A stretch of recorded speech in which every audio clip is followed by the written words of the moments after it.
जय जगन्नाथ तुम out food बेला बेला स्वागत। तो ये पियाज देखी कौन भाभी ठीक भाभी आज हजबैंड मो 6 इयर्स मैरेज भितर आज फास्ट टाइम गोटे आलू कषा बनई से देवे बोली वीरदर्पर बाहर पड़ी।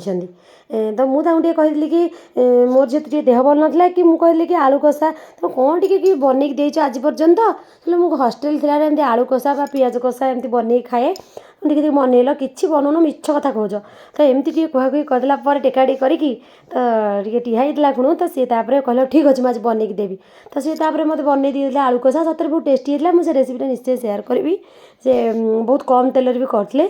तो तापर आम इवनिंग बाहर महानदी विहार में आमर ये बहुत भल दोसा होती खायापी। तो फास्ट दोसा मगैया टाइम लगे ना तो कटलेट गोटे गोटे ये मगई देते जेहेतु छड़ा जिन आम गोटे गोटे मगई देलु तो खाई सारापर दोसा आसगला। तो दोसा आसले मुझे जगार खाएनि समस्ते जो जगह खाती मत असुख लगे मुझे भारी सुतुरी से तो से सबुठी मिले जो चाट बा जो जहाँ खाए कि यूज एंड थ्रो मिले बट ये यूज एंड थ्रो नाला।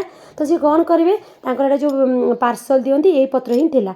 तो ये खली पत्र मत आणिक दोसा देले देखो केते सुंदर भी दोसा देखा जाउची लोभ आसीगला। तो बहुत टेस्टी ये कहते थे खाई जाइए से आणिक आसले। तो आम तापर दोसा बाबून को मुझे फास्ट खुआई देती तापर मुझे दोसा खाई देती कि मुझे सांबर खाई नी कहीं से चामच से गिनार मुझे खाइबिनी बोली। तो तापर से आणिक गोटे ठुंगार देले सांबरटा आप आगू देखिए।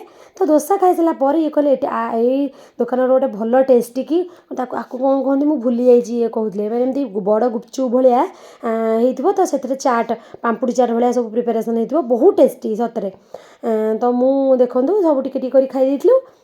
तो तापर मोर तो देखो ठुंगा आटा मीठा ठुंगा ठुंगा नाला से बाध्य होते सांबर आ मीठा देते।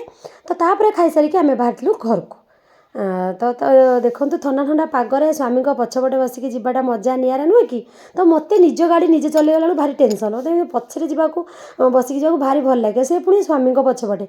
तो तापर आउ गोटे कथा कि मो स्वामी बहुत गीत भल बोलती तो एमती बैक गला से बढ़िया बढ़िया सुंदर सुंदर गीत बोले ओ ठंडा ठंडा पाग को सुंदर सुंदर गीत आ कहते किंतु से लाजे पड़े कहीं मुझे भिडियो बनइली से टी वॉल्यूम कम करदे। तो मुझे वॉल्यूम बढ़ा तो लाज तो तापर एमती टी हजबैंड गीत शुणी घर को फेरिलु।